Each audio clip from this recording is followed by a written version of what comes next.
안녕하세요. 저는 현재 딸아이와 함께 살고 있는 50대 후반 여자입니다. 최근 정말 기이한 일을 경험하게 되어 이렇게 글을 몇 자 쓰게 되었어요. 여러분들은 평소에 미신이나 사주 같은 것에 대해 어떻게 생각하시나요?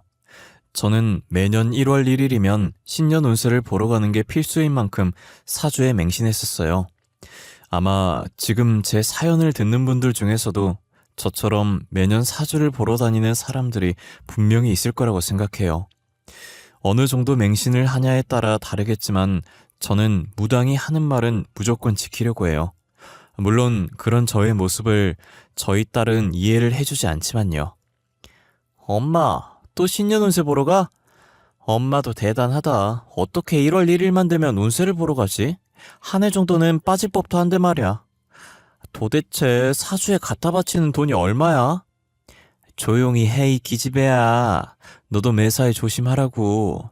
내가 하지 말라는 건 하지 말고, 알았어? 오늘 또 무당한테 뭘 듣고 나한테 잔소리 하시려나? 아직 잔소리 듣지도 않았는데, 벌써 피곤해. 제발 좋은 말만 듣고 와. 안 좋은 말은 듣지 말고. 괜히 안 좋은 말 듣고 나한테 잔소리 하지 마. 안 좋은 일 있을 예정이면 미리 알아놔야 피할 거 아니야. 좋은 말만 들을 거면 거길 왜 가니? 너는 잔말 말고 엄마 갔다 올 테니까 집 청소나 하고 있어. 제가 처음부터 이렇게 사주에 맹신한 건 아니었어요. 저도 한땐 저희 딸처럼 사주 같은 걸 왜 믿냐고 생각했던 적이 정말 많았어요. 하지만 제가 이렇게 맹신할 정도로 사주를 믿게 된 데에는 다 그럴 만한 이유가 있었어요. 제가 태어나서 처음으로 사주를 본 건 저희 딸을 임신한 지 얼마 안 됐을 때였어요. 당시 제 친구 중에 지금의 저처럼 사주에 맹신하던 애가 한 명 있었거든요. 그 친구가 한날은 저더러 사주 보는데 같이 따라가 달라고 부탁을 하는 거예요. 정이야, 나 신년맞이 사주 보러 가는데 한 번만 같이 가주면 안 돼? 무당한테 사주 보러 가는 건 처음이라 무섭단 말이야. 무슨 소리를 들을지도 모르고. 싫어. 나도 무당 무서워. 그거 잘못 보면 귀신 붙어서 나온다던데. 그리고 나 지금 임신한 몸이잖아. 좋은 것만 봐도 모자랄 판에 나더러 그런 곳에 같이 가달라고? 그럼 너는 사주 안 보고 옆에만 있어주면 되잖아. 제발. 내가 부탁할 사람이 너밖에 없어서 그래. 그 사람 용하다고 해서 꼭 가보고 싶단 말이야. 내가 끝나면 밥 살게, 응? 저는 사주를 볼 생각이 전혀 없었는데 친구가 하도 조르는 통에 어쩔 수 없이 같이 가줬었어요. 가보신 분들은 아시겠지만 무당집은 앉아있는 무당도 무섭지만 들어가면 분위기부터가 되게 무섭잖아요. 길거리에서 흔히 볼 수 있는 사주 보는 집이나 타로 보는 집과는 완전히 다른 분위기였어요. 분위기부터 압도되어 제가 사주를 보러 온 것도 아닌데 괜히 긴장이 되더라고요. 가만히 친구 옆에서 무당이 친구에게 하는 얘기를 들으며 마른 침만 삼키고 있었어요. 그런데 무당이 친구에게 계속 안 좋을 말만 하더니 갑자기 저를 쳐다보는 거예요. 저는 침 넘기는 소리가 너무 크게 난 건가 싶어서 숨까지 참고 있었어요. 무당은 그런 저를 보고 콧방귀를 뀌더니 제게 시선을 거두며 말을 하더라고요. 애기가 복덩이네. 전생에 덕을 많이 쌓은 애야. 근데 고집이 좀 있겠어. 크면서 엄마 말 더럽게 안 듣겠다. 딸 똥꼬지 때문에 고생 좀 하겠어? 네? 제가 임신한 건 어떻게 하셨어요? 저 임신했다고 말 안 한 것 같은데. 그쪽 어깨에 애기신 붙어 있어. 애기 태어나면 애기신이 그애 보살펴 줄 거야. 전생에 덕을 많이 쌓았거든. 근데 신도 못 꺾는 똥꼬집이 그 애한테 있어. 신도 피곤해야겠네. 갑자기 무당은 제가 임신했다고 말한 적도 없던 제 아이에 대해서 읊기 시작했어요. 저는 임신 초기여서 제가 먼저 말하지 않으면 임신한지 아무도 모르거든요. 그런데 그날 처음 본 무당이 제가 임신한 걸 한 번에 알아차리고 아이에 대해 말하는 게 너무 놀랐어요. 저는 놀라서 아무 말도 하지 못한 채 무당만 쳐다보면서 무당이 하는 말만 듣고 있었어요. 애가 복덩이야. 이렇게 보니 애가 전생에 덕을 많이 쌓은 게 아니라 그쪽이 덕을 많이 쌓았나 보네. 그러니까 이런 복덩이가 그쪽한테 굴러들어왔지. 애기 태어나면 팔자가 피겠어. 9개월만 더 고생해. 애기가 태어나면 팔자가 핀다고요? 저희 가정 형편이 어떤지도 다 보이나요? 당신 꼴을 봐. 잘 사는 사람으로 보이진 않잖아. 애기 태어나면 돈이 차고 넘칠 만큼 생길 거야. 그러니까 조금만 더 견뎌봐. 9개월 뒤엔 떵떵거리면서 살 수 있겠어. 대신 남편 명줄이 좀 짧다? 남편 명줄이 짧다고요? 아닌데. 남편 말론 예전에 무당한테 전문 적이 있었는데 자기 명줄 길다고 벽에 똥칠할 때까지 살겠다고 했댔어요. 누가 그러디? 그 말 한 사람한테 가서 복채받은 거 도로 토해내라고 해. 2배로 토해내라고 해. 하나를 얻으면 하나를 잃는다는 말 알지? 그쪽은 아이를 얻는 대신 남편을 잃을 운명이야. 그럼 제가 이 아이를 낳으면 평생 과부로 산다는 얘기인가요? 그렇지. 근데 그게 애 탓은 아니니까 괜히 애 잘못이라고 생각해서 이상한 생각하지 말고. 그 애 놓치면 그쪽이 손해다? 그냥 원래 남편 명줄이 짧게 태어난 거야. 그러니 애 탓은 하지 마. 저는 당시엔 그 무당이 순 엉터리라고 생각했었어요. 매년 건강검진을 해도 깨끗하게 아무 이상이 없던 남편이었는데 명줄이 짧다니요. 당신은 사고사가 생길 수도 있다는 생각을 하지 않았고 건강하면 다 오래 살 줄 알았어요.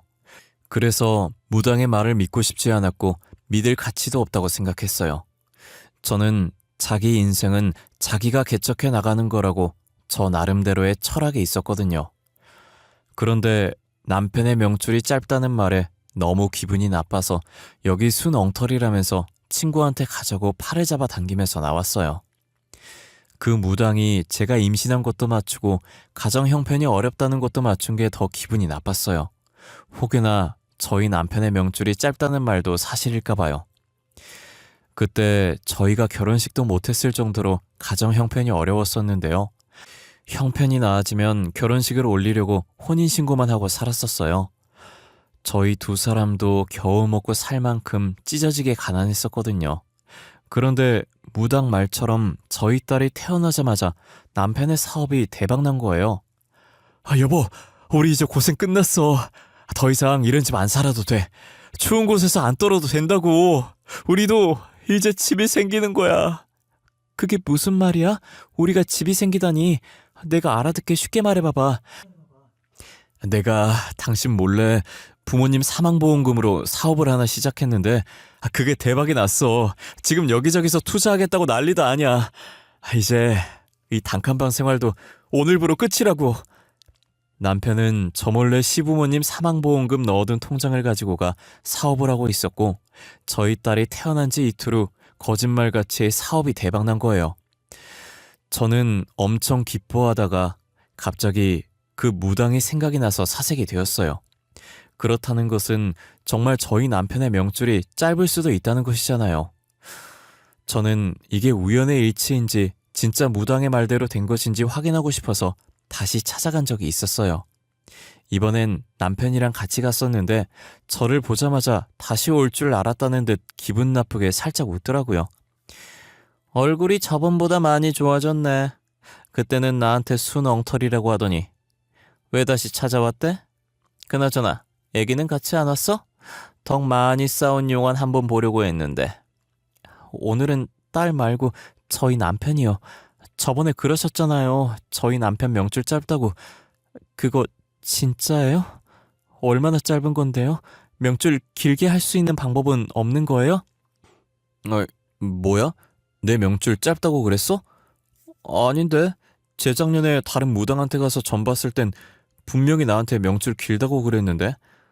도대체 어디서 보고 온 거야? 복채 도로 달라고 해.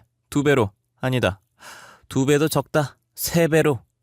돈에 눈 멀어서 사람 목숨 가지고 장난질하는 거 아니라고도 전해주고. 아니, 그래서 진짜 제 명줄이 짧은 거예요? 저 이제야 사업이 잘 되기 시작했고 딸아이도 태어난 지 얼마 안 됐어요. 이대로 죽을 순 없어요. 남편은 자신의 명줄이 짧다는 말에 무당에게 빌다시피 했어요. 저도 남편 따라 울상을 지으며 무당을 쳐다보고 있었어요. 무당은 그런 남편을 보고 혀를 차면서 고개를 좌우로 흔들더라고요. 전생에 무슨 죄를 얼마나 지었길래 신이 목숨을 가지고 장난을 칠까. 향후 5년간은 여행 같은 거 가지 말어. 신이 그쪽 즐거워하는 모습 못 보시겠다네. 아니, 그게 무슨... 신이 제가 즐거워하는 걸 못 보신다고요? 목숨 가지고 장난친다는 말은 또 뭐고요? 내가 볼 땐 앞으로 계속 이런 식으로 그쪽 죽을 때까지 장난치실 것 같네. 딸이랑 와이프는 사주가 좋은데 이 사람은 어찌 이럴까. 이러기도 쉽지 않을 텐데. 무당이 말을 하면 할수록 남편의 얼굴이 점점 사색이 되어 가기 시작했어요. 신이 자신의 목숨을 가지고 장난치고 있다는데 어느 누가 겁을 안 먹겠어요. 남편은 충격이 심해서 점집을 나오면서도 다리에 힘이 풀려 휘청거리고 있었어요. 저희가 사업에 성공하면서 돈도 생기고 시간적인 여유도 생겼었거든요. 그래서 원래 미뤘던 신혼여행을 가기로 했었는데 저 말을 들으니 못 가겠는 거예요. 결국 저희는 모든 여행 일정을 다 취소하고 남편은 회사 일에만 열중하기로 했어요. 하지만 저희가 회사 성장시키고 딸 키우며 바쁘게 살다 보니 무당의 말이 잊혀져 가기 시작하더라고요. 딸이 5살 되던 해, 즉 무당에게 여행 가지 말라는 말을 들은 지 4년이 되었을 때 저희는 5년 동안 여행을 가지 말라던 무당의 말을 까맣게 잊고 그동안 못 가고 미뤘었던 신혼여행을 뒤늦게 가기로 했어요. 여보, 이제 우리 딸도 어느 정도 컸으니까 전에 못 갔던 신혼여행 가야지. 승희는 장모님께 맡기고 둘이서 놀러 가자. 어때? 너무 좋지. 우리 여행 가는 거 결혼하고 처음 아닌가? 그래도 멀리는 가지 말자. 혹시나 딸한테 무슨 일 생기면 빨리 집으로 와야지. 그래야지. 나도 회사에 갑자기 일 생기면 가야 하니까. 그래서 내가 동해바다로 경치 좋은 곳 봐뒀어. 우리 여행 가면 진짜 신나게 놀자. 사진도 많이 찍고 맛있는 것도 많이 먹으면서 말이야. 그렇게 저희는 동해바다 쪽으로 뒤늦은 신혼여행을 떠났어요. 그날따라 날씨도 되게 좋았고 화장도 되게 잘 돼서 기분이 굉장히 기분 좋았어요. 남편 차를 타고 가면서 혹시나 남편이 졸릴까봐 노래를 크게 틀어놓고 신나게 노래를 흥얼거리고 있었는데 반대편 차선에서 오고 있던 차가 이상하게 계속 휘청거리는 거예요. 저희는 운전을 무슨 저 따위로 하냐고 화내고 있었어요. 여보, 저 차 뭐야? 왜 저렇게 휘청거리면서 오는 거야? 그러니까 운전을 왜 저 따위로 하고 있는 거야? 괜히 사람 불안하게 시리. 설마 음주운전 아니야? 아니면 졸음운전이라던가. 저러다 사고 생기면 어떡해? 여보, 나 무서워. 느낌이 좋지 않아. 제가 느낌이 좋지 않다고 말하자마자 갑자기 휘청이던 차가 저희 차 쪽으로 돌진하더라고요. 그렇게 둘이서 처음으로 여행을 가던 날 사고를 당하게 되었고 남편은 그 자리에서 세상을 떠났어요. 보통 운전자는 사고 날 때 살고 싶어서 자신 쪽으로 운전대를 트는데 남편은 저를 살리겠다고 운전대를 제 쪽으로 틀었고 그로 인해 남편이 모든 충격을 다 흡수해서 저는 살 수 있었어요. 사고 당시 제가 의식을 잃어갈 때 불현듯 무당의 목소리가 제 귓가에 들리는 듯 했는데요. 저는 그때부터 사주라는 게 존재하는구나, 신이라는 게 있구나 싶은 생각에 사주를 맹신하게 됐어요. 그래서 매년 1월 1일이나 중요한 일이 있을 때마다 무당을 찾아가곤 했어요. 저는 남편이 세상을 떠난 뒤 회사를 비싼 값에 팔아넘기고 건물을 하나 사서 세를 받아먹으면서 딸도 키우고 여지껏 살고 있었어요. 딸이 벌써 성인이 되었고 결혼을 하겠다며 남자를 데리고 온 거예요. 저는 어김없이 남자와 딸의 사주를 보기 위해서 생년월일을 받았어요. 자네는 사주 같은 걸 믿나? 내가 자네의 생년월일을 받은 건 자네가 우리 딸과 잘 맞는지 확인해보려고 받는 거야. 맹신하는 건 아니지만 어느 정도는 믿는 편입니다. 좋은 점만 골라서 듣긴 하지만요. 저는 사주보다는 가끔 타로를 보러 다녀요. 사주는 너무 무거운 느낌이 들었어요. 그럼 내가 사주를 보는 것에 대해 조금은 이해를 해주겠구나. 나는 미신 같은 건 믿지 않는데 사주는 꽤나 믿는 편이야. 내가 자네랑 딸의 사주를 봐도 되겠나? 그럼요. 상관없어요. 하지만 사주가 안 좋게 나온다고 해도 저는 수경이한테 정말 잘해줄 자신 있습니다, 어머님. 저는 사위에게 양해를 구하고 사주를 보러 갔어요.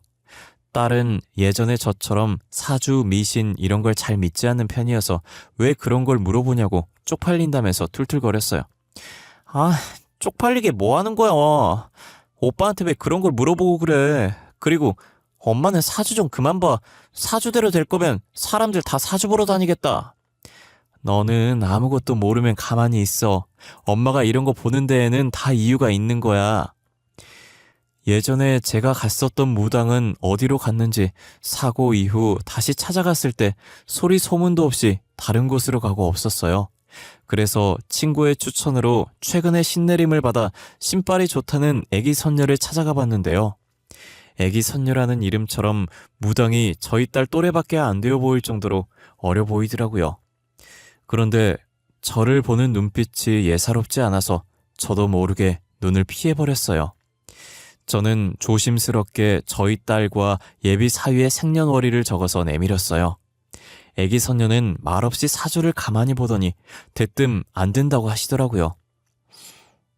딸은 전생에 쌓은 덕이 많아 신이 딸을 지키고 서 있어. 이번 생에 웬만하면 딸한테 큰 사건 사고는 없을 거야. 대신 딸이 똥꼬집이 있어. 이건 신도 못 막아. 진짜 신이라는 게 존재하는 거예요? 저번에도 저희 딸한테 전생에 쌓은 덕이 많다고 애기 신이 저희 딸 지키고 있다고 하셨었거든요. 똥꼬집 있다는 말도 그대로 하셨고요. 신이 있다고 믿지도 않으면서 여긴 왜 왔대? 사주라는 것도 다 신이 점지해주는 것인데. 딸은 큰일이 닥쳐도 이 애기 신이 어떻게 해서든 막아줄 거야. 그런데 이 남자는... 저희 딸이 이번에 결혼할 남자라고 데리고 왔거든요. 둘의 궁합이 어떻게 되나 궁금해서요. 기왕 결혼하는 거 잘 살면 좋잖아요. 안 돼. 이 둘은 안 돼. 둘이 꼭 결혼시켜야겠어? 그쪽 딸이 위험해지는데도? 절대 이 남자를 사위로 들이지 마. 딸 죽는 꼴 보고 싶으면 결혼시키고. 애기 선녀는 애비 사위의 사주를 보자마자 단호하게 사위로 들이지 말라고 경고했어요. 이유를 물어도 말해주지 않고 만약 이 남자를 사위로 들이면 딸이 위험하다고만 하더라고요. 되게 무서운 표정으로 말하길래 더 이상 묻지도 못하고 점집을 나왔어요. 괜히 그런 소리 듣고 나니까 찝찝한 기분이 들더라고요. 그래서 저는 집에 가자마자 딸한테 애기 선녀한테 들은 얘기를 다 해주었어요. 하지만 딸은 제 말을 귓등으로도 듣질 않는 거예요. 수경아, 내가 방금 너네 궁합을 보고 왔거든? 아니, 무당이 하는 말이 글쎄 너네 결혼하면 너가 위험해진대. 네 남자친구 사주가 안 좋다고 하더라고. 엄마, 제발 그런 것 좀 그만 봐. 진짜 사주라는 게 있으면 사람들이 이렇게 살려고 아등바등 거리겠어? 다들 사주나 보면서 내 팔자가 이렇군 하면서 아무 노력도 안 하고 성공하기만 바라겠다. 내 말 좀 들어. 예전에 너 사주 받은 무당이랑 똑같은 말 하더라니까. 몰라. 나 엄마가 허락 안 해줘도 결혼할 거야. 그렇게 알고 있어. 서로 좋으면 결혼하는 거지. 사주가 뭐 저렇게 중요하다고. 딸은 제 말을 들을 생각도 안 하고 짜증난다는 듯이 대답을 하고 방으로 들어가더라고요. 몇 날 며칠을 딸 붙잡고 이야기를 해보았지만 같은 반응을 보였고 결국 자식 이기는 부모 없다고 저는 딸에게 두 손 두 발 다 들고 결혼을 허락했어요. 저는 혹시 몰라서 딸이 결혼한 후 애기 선녀를 찾아가 딸의 결혼 소식을 전했어요. 애기 선녀는 제 말에 저를 한번 쳐다보더니 그럴 줄 알았다는 듯 고개를 좌우로 흔들더라고요. 내가 그렇게 결혼시키지 말라고 일렀는데 결국 딸을 못 이겼구만. 하긴 신도 못 막는 똥꼬집은 누가 막을 수 있겠어? 도대체 무슨 이유 때문에 결혼시키지 말라고 하셨는지 물어봐도 될까요? 이건 내 영역이 아니라서 내가 말하기도 좀 그렇고 나중에 경찰 통해서 알게 될 거야. 아휴, 일어나. 내가 직접 가봐야겠어. 딸 신혼집 어딘지 알지? 저는 예비 사위와 딸이 출근하고 없을 때 몰래 애기 선녀를 신혼집에 들였어요. 제가 반찬을 가져다 준다고 비밀번호를 물어본 적이 있어서 손쉽게 집에 들어올 수 있었어요. 애기 선녀는 현관문에 발을 들이자마자 인상을 찡그리더라고요. 이 집 터는 좋은데 기운이 좋지 않아. 아주 고약한 악취가 풍기는 게. 냄새요? 저는 아무 냄새 안 나는데. 그렇게 독해요? 창문 좀 열까요? 그런 악취가 아니야. 아마 그쪽한테는 냄새 안 날 거야. 일단 집에 있는 물건들 좀 전부 꺼내봐. 내가 확인할 게 있으니까. 저는 애기 선녀가 시키는 대로 집안의 물건을 하나둘씩 꺼내기 시작했어요. 제가 물건 꺼내는 걸 가만히 있어서 쳐다보더라고요.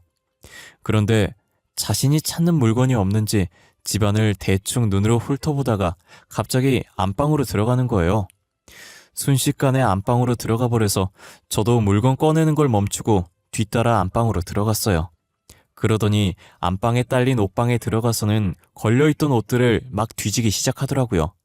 그리고는 딸의 보석함을 손가락으로 가리키면서 저한테 열어보라고 했어요. 저기 저 옷 사이에 있는 보석함 보이지? 저것 좀 열어봐. 남의 물건인데 내가 막 만질 순 없으니까 그쪽이 열어봐. 이거 딸이 사위한테 결혼 반지로 받은 반지인데 무슨 문제 있어요? 그 반지 갖다 버려. 안 그러면 그쪽 딸 진짜 위험해지니까. 어디서 이런 물건을 주워와서 결혼 반지라고 바친 거야?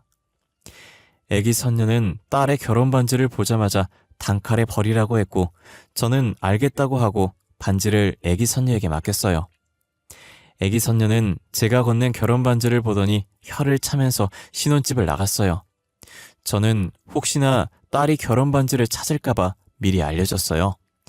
수경아, 바쁘니? 일하는데 전화해서 미안한데 네 결혼 반지 말이야. 무당이 안 좋은 기운 느껴진다고 해서 버렸거든? 혹시나 찾을까봐 미리 말해주려고. 아, 엄마! 결혼 반지를 왜 버려? 다른 반지도 아니고 결혼 반지를... 당장 다시 찾아와. 그놈의 무당인지 뭔지도 그만 찾아가고 반지 찾을 때까지 내 얼굴 볼 생각 하지 마. 저희는 결혼 반지 때문에 대판 싸우고 사이가 서먹서먹해졌어요. 하루에 한 번씩 전화해서 안부 인사는 했었는데 서로 전화도 안 할 정도로 사이가 멀어졌어요. 그러다 며칠 뒤 오랜만에 딸한테 연락이 온 거예요. 엄마, 어떡해? 우리 신랑 방금 경찰한테 잡혀갔어. 상습범이라고 하면서 데리고 갔는데 지금 이게 뭐가 뭔지 잘 모르겠어. 엄마, 경찰서로 올 수 있어? 엄마가 바로 갈게. 먼저 경찰서 가 있어. 금방 갈 테니까. 저는 딸의 말에 너무 놀라서 옷도 제대로 입지도 않고 신발도 대충 슬리퍼를 신고 경찰서로 향했어요. 딸은 무서운지 들어가지도 못하고 경찰서 앞에서 발을 동동 굴리며 저를 기다리고 있더라고요. 떨고 있는 딸의 손을 잡고 심호흡을 한 번 한 뒤에 경찰서 안으로 발을 들였어요. 사위는 경찰 앞에 앉아서 진술을 하고 있었고 피해자로 보이는 사람들이 사위 옆에 서서 삿대질을 하며 소리를 지르고 있었어요. 지나가던 경찰을 붙잡고 물으니 사위가 절도범이라는 거예요. 저기 형사님, 저기 있는 사람이 저희 사위인데 저희 사위가 왜 여기에 잡혀온 건가요? 아, 저 녀석이요? 저희가 몇 달이나 쫓고 있던 상습 절도범이에요. 저희가 저 녀석 잡는다고 얼마나 골머리 썩었는지. 알고 보니 사위는 시골에서 빈 전원주택 위주로 절도를 하고 다니는 상습 절도범이었고 딸에게 결혼 반지로 줬던 그 반지도 다른 집 거 훔쳐다가 준 것이었어요. 저는 애기 선녀가 분명 딸과 사위를 결혼시키지 말라고 신신당부했었는데 제가 더 강하게 뜯어말리지 못한 게 너무 후회가 됐어요. 저는 애기 선녀를 다시 찾아갔고 애기 선녀는 저를 힐끔 보더니 앉으라고 하더라고요. 마치 다 알고 있다는 듯이 일이 터졌냐고 물어보는 거예요. 얼굴 보니 일이 터졌구만. 그래, 그쪽 사위가 어떤 사람이던. 상습 절도범이더라고요. 그때 선녀님께서 가져가신 반지도 다른 집에서 훔친 반지였어요. 아니, 어떻게 훔친 반지를 결혼 반지라고 줄 수 있는 거죠? 그 반지 그쪽 딸이 들고 있었으면 딸도 같이 피해봤을 수도 있었어. 내가 반지 가지고 간 덕분에 딸한테까지는 큰 피해가 가지 않았던 거지. 도대체 그 반지가 뭐예요? 누구 반지길래 그러신 거예요? 반지 원래 주인이 죽었어. 그 반지가 있던 집이 사고 사로 가족 전원이 죽었거든. 아주 원한이 많이 깃들린 반지인 거지. 그쪽 사위가 그 반지를 훔쳐와서 딸한테 준 거야. 선녀님은 어떻게 하셨어요? 그런 것도 신이 다 말해주는 거예요? 아닌데? 그건 귀신이 말해줬는데? 내가 그날 집에서 고약한 악취가 난다고 하지 않았나? 그게 귀신 냄새야. 그래서 그쪽은 못 맞는 냄새라고 했던 거고, 귀신은 내가 원한 풀어주고 위로 잘 보내줬어. 그냥 그쪽이 걱정할까봐. 아, 감사해요, 선녀님. 그래도 선녀님 덕분에 저희 딸이 무사할 수 있었어요. 원래 내가 하는 일이 이런 건데 고마워할 것까지야. 딸한테 고집 좀 그만 부리라고 해. 나중에 신도 피곤해서 도망갈라. 딸 걱정은 하지 마. 나중에 재혼은 잘할 거야. 제가 울상으로 있자 애기 선녀는 딸 걱정하지 말라면서 저를 위로했어요. 다행히 딸은 자식이 생기면 혼인신고할 생각에 결혼 후 혼인신고를 하지 않았고, 덕분에 복잡한 절차 없이 징역 중인 사위를 버리고 신혼집도 팔고 지금은 저와 함께 살고 있어요. 딸은 부모 말 들어서 안 좋을 거 없다며 제가 하지 말라는 건 최대한 안 하려고 노력하고 있어요. 옛말에 부모님 말 들으면 자다가도 떡 하나가 더 생긴다고. 이젠 엄마가 하지 말라는 건 절대 안 할 거야. 그렇다고 사주를 믿는 건 아니지만 엄마 말 들어서 안 좋을 건 없으니까. 아휴, 그래 이 녀석아. 내가 괜히 딸 잘못되게 하려고 그랬겠어? 다 너 잘 되라고, 우리 딸 잘 되라는 마음에서 하지 말라고 하는 거지. 제발 이제 내가 하지 말라는 건 하지 마. 알겠어. 또 잔소리 나왔다. 이젠 엄마가 하지 말라는 건 안 할게. 됐지? 딸은 전 사위가 줬던 선물들을 진작에 다 버렸고, 혹시나 자기가 가지고 있던 물건들 중에서도 조금이라도 전 사위와 관련이 있었던 물건들이면 과감하게 버렸어요. 저는 혹시나 전 사위 때문에 상처를 받고 다시는 결혼을 안 한다고 하면 어떡하나 걱정했는데, 다행히 딸이 전 사위의 흔적을 말끔히 없앤 후에 새 출발을 했어요. 딸은 자신이 이혼했다는 사실을 말했음에도 사랑해준 남자라며 제게 소개해줬고, 저는 보자마자 이 남자다라는 느낌이 들었어요. 어김없이 남자의 생년월일을 받아줬고 애기 선녀를 다시 한번 찾아갔어요. 이번에 저희 딸이 재혼을 하게 돼서 두 사람 궁합 좀 보려고 왔어요. 자기도 궁합 좋은 걸 알고 있는 것 같구만.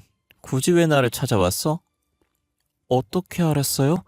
느낌이 좋긴 했는데 그래도 확인받고 싶어서 왔죠.